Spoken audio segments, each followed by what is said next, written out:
Hello everyone, welcome in Power Plant Engineering as a elective of 5th semester Mechanical Engineering. Subject code as a 22566. Practical number 25. Maintain trigeneration in the given thermal power plant using model chart simulated and videos. Prepared by Mrs. Amruta Mundale, lecturer in Mechanical Engineering Department, NIT Polytechnic, Nagpur. Department of Mechanical Engineering has a following vision and mission. You just read the vision and mission of this slide of our department. Learning outcomes. After completion of this practical video lecture, you are able to maintain trigeneration in the given thermal power plant using model chart simulated and videos. Program outcome will be mapped by this table given below as PO1 to PO7 and PSO1 to PSO3. Introduction about the trigeneration. Trigeneration is the simultaneous production of three forms of energy: electricity, heating and cooling. जैसे कि हमने पढ़ा cogeneration में to form of energy होती है, electricity and heating. तो यहाँ पे ट्राइजनरेशन में थ्री फॉर्म ऑफ एनर्जी रहेगी. It is a electricity, heating and cooling. Then a trigeneration system can provide power, hot water, space heating and air conditioning from a single system. तो single system के अंदर ये power provide करेगा, hot water भी provide करेगा, space heating भी करेगा और एयर कंडीशनिंग भी करेगा in between of one system. That is A trigeneration process. Generator lose heat as they create electricity. A trigeneration facility captures this heat that would otherwise be lost and use it to generate both hot and cold water. The chilled water is created by an absorption chiller, which is generated by the excess heat and which operates like a refrigerator. It creates water at sufficiently low temperature to be used for air conditioning. तो normally जो thermal power plant होता है या steam power plant होता है जो turbine के through से जनरेटर के हेल्प से इलेक्ट्रिसिटी जनरेट करता है.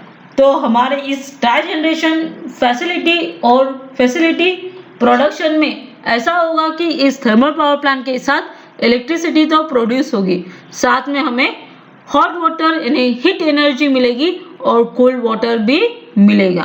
That is the different uses of hot water and cold water by this plant. That is a trigeneration process. Development of trigeneration unit. As it was mentioned about, the trigeneration is the simultaneous production of three forms of energy, typically cooling, heating and power from only one fuel input. But another way, trigeneration power plant produce three different types of energy for the price of one. तो इस power generation में three form of energy मिल रही है, पर हमें price के accordingly एक ही unit का प्राइस रिक्वायर्ड है by these different three resources utilized. In general, the trigeneration energy system reach overall system efficiency of 86% to 93%. तो इस ट्राइजनरेशन के यूटिलाइजेशन के वजह से जो हमारे प्लांट की 86% इफिशियंसी थी वो इंक्रीज होगी up to 93%. Typical central power plants that do not need the heat generated from the combustion and power generation process are only about 33% efficient. तो आइए देखते हैं trigeneration by thermal and solar power plant. तो हमने देखा कि cogeneration कैसा होता है और ट्राइजनरेशन कैसे होता है. तो ये ट्राइजनरेशन के अंदर हमें थ्री फॉर्म ऑफ एनर्जी को यूज करना है. That is the electricity, electric energy, hot water and cold water utilisation. तो हम देखते हैं कि यहाँ पे आपको पैराबोलिक सोलर कलेक्टर दिख रहा है जो सोलर की सन की एनर्जी रेडिएशन के थ्रू एब्जॉर्ब कर रहा है और ये स्टोरेज टैंक में हीटेड फॉर्म में स्टोर होगी। इस एब्जॉर्प्शन प्लेट की वजह से हीट एब्जॉर्ब हुई है और वो हमारी जाएगी हीट एक्सचेंजर में। हीट एक्सचेंजर में जाने की वजह से यहाँ पे जो वाटर आएगा वो क्या होगा, हीटेड होगा। ये हीटेड वाटर स्टीम फॉर्म में कन्वर्ट होके स्टीम टरबाइन में पास होगा। स्टीम टरबाइन से हमें इलेक्ट्रिसिटी प्रोड्यूस मिलेगी। ये स्टीम जो रिमेनिंग बची है वो कंडेंसर के थ्रू फिर से सिस्टम के अंदर जाएगी और ये रिसर्कुलेट होगी, that is the one cycle and produce electricity. Then वही हीट एक्सचेंजर से हमें मिलेगा फिर से कोल्ड वाटर। यहाँ पे जो स्टोरेज टैंक में हीट थी वो सन की थी, रेडिएशन के थ्रू हमने एब्जॉर्ब की थी और जिसका यूटिलाइज किया हमने वाटर को स्टीम फॉर्म में कन्वर्ट करने के लिए क्लैरिया साइकिल के अंदर। फिर वही हीट जो है यहाँ पे जो वाटर है अभी कैसे हो गया, कोल्ड हो गया, उसको हम DWH के फॉर्म में जनरेटर में डालेंगे और जनरेटर के थ्रू से फिर से हमें यहाँ पे सोलर साइकिल से पावर जनरेशन होगा और रिमेनिंग जो हीट है वो हम रिसर्कुलेट करेंगे बाय दिस पैराबोलिक कलेक्टर से स्टोरेज टैंक में। ये हमारी सेकंड साइकिल है जिसमें हमें फिर से इलेक्ट्रिसिटी जनरेट मिलेगी।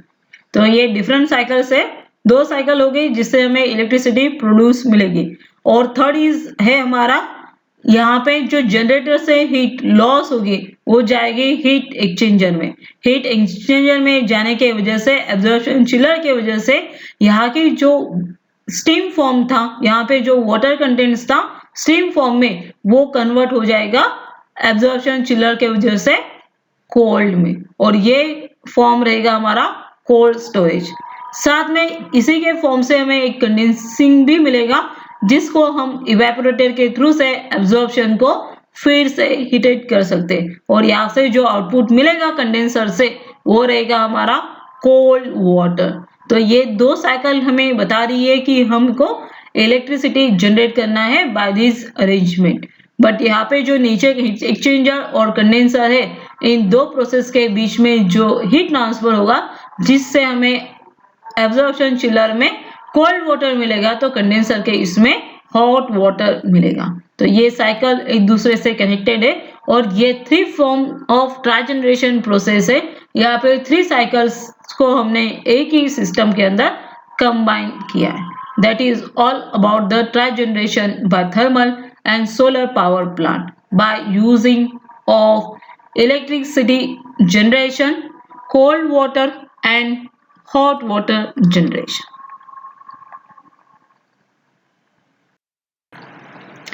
Now the time is to discuss about the advantages of trigeneration. तो इसका फर्स्ट एडवांटेजेस है operated with heat utilising relatively inexpensive excess energy. तो इसका जो ऑपरेशन है वो विथ हीट से ऑपरेट होगा और इनएक्सपेंसिव है यूटिलाइजेशन के लिए, क्योंकि जो वेस्ट हीट जाने वाली थी उसको ही हमने कोल्ड वाटर और हॉट वाटर कन्वर्ट करने के लिए यूटिलाइज किया।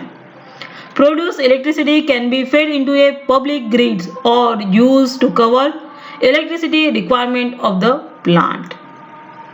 During cold season, the heat can be utilized to cover heat requirement.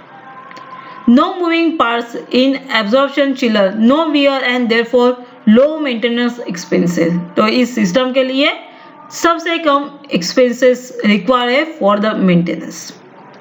Noiseless operation of the absorption system. तो एब्जॉर्प्शन सिस्टम में कोई भी मूविंग पार्ट्स नहीं है तो यहाँ पे नॉइजलेस है। Low operating cost and life cycle cost. Water as refrigerant, no use ozone damaging substances. Absorption type refrigeration technology offers the most established and economic solution for reduced immersion. Air conditioning system. Now the time is to discuss practical outcome achieved by this video practical lecture as maintain trigeneration in the given thermal power plant using model chart simulated and videos. Program outcome achieved by this video lecture as PO1, PO5, PO6 and PO7 are mapped by this practical video lecture. Thank you. Happy learning. Stay online.